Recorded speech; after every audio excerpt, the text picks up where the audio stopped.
When we talk about corruption, there are typical types of individuals that spring to mind. There's the former Soviet megalomaniacs, Saparmurat Niyazov, he was one of them. Until his death in 2006, he was the all-powerful leader of Turkmenistan, a Central Asian country rich in natural gas.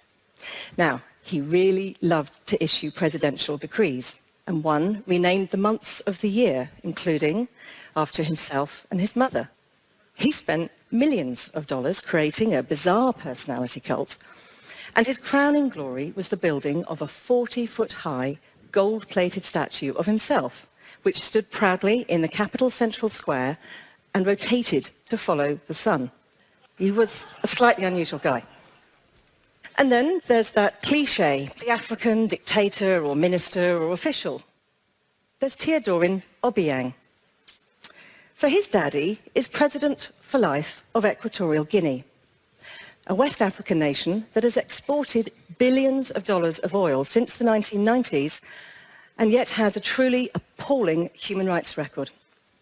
The vast majority of its people are living in really miserable poverty, despite an income per capita that's on a par with that of Portugal.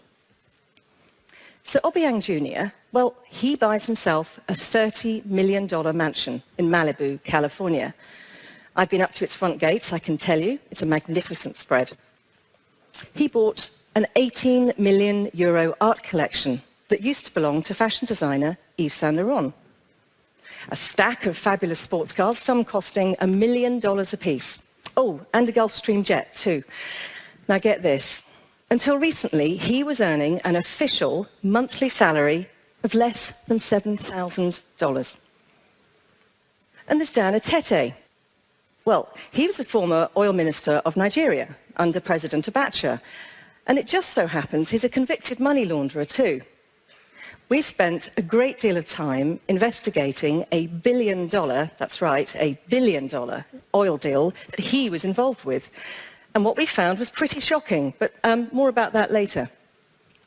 So it's easy to think that corruption happens somewhere kind of over there, carried out by a bunch of greedy despots and individuals up to no good in countries that we personally may know very little about and feel really unconnected to and unaffected by what might be going on. But does it just happen over there? Well, at 22, I was very lucky. My first job out of university was investigating the illegal trade in African ivory. And that's how my relationship with corruption really began. In 1993, with two friends who were colleagues, Simon Taylor and Patrick Alley, we set up an organization called Global Witness. Our first campaign was investigating the role of illegal logging in funding the war in Cambodia. So a few years later, and it's now 1997, and I'm in Angola, undercover, investigating blood diamonds.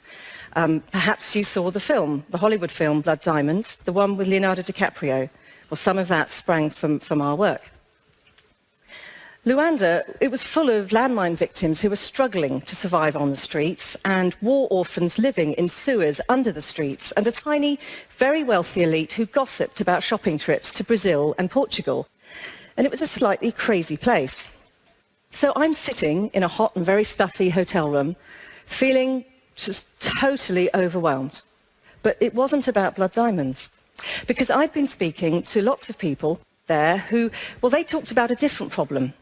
That of a massive web of corruption on a global scale and millions of oil dollars going missing. And for what was then a very small organization of just a few people, trying to even begin to think how we might tackle that was an enormous challenge. And in the years that I've been, and we've all been, campaigning and investigating, I've repeatedly seen that what makes corruption on a global, massive scale possible, well, it isn't just greed or the misuse of power or that nebulous phrase, weak governance. I mean, yes, it's all of those. But corruption, it's made possible by the actions of global facilitators. So let's go back to some of those people I talked about earlier. Now, they're all people we've investigated, and they're all people who couldn't do what they do alone.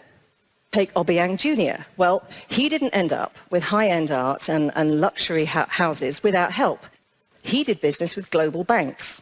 A bank in Paris held accounts of companies controlled by him, one of which was used to buy the art.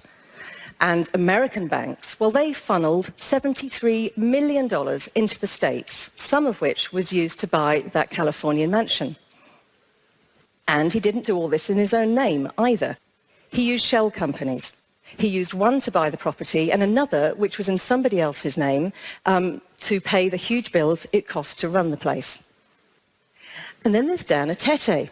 Well, when he was oil minister, he awarded an oil block now worth over $1 billion to a company that, guess what? Yeah, he was the hidden owner of. Now, it was then much later traded on with the kind assistance of the Nigerian government, I have to be careful what I say here, to subsidiaries of Shell and the Italian Eni, two of the biggest oil companies around. So the reality is that the engine of corruption, well, it exists far beyond the shores of countries like Equatorial Guinea or Nigeria or Turkmenistan. This engine, well, it's driven by our international banking system, by the problem of anonymous shell companies, and by the secrecy that we have afforded big oil, gas and mining operations. And, most of all, by the failure of our politicians to back up their rhetoric and do something really meaningful and systemic to tackle this stuff. And then there's the problem of anonymous shell companies. Well, we've all heard about what they are, I think, and we all know they're used quite a bit by people and companies who are trying to avoid paying their proper dues to society, also known as taxes. But what doesn't usually come to light is how shell companies are used to steal huge sums of money, transformational sums of money from poor countries.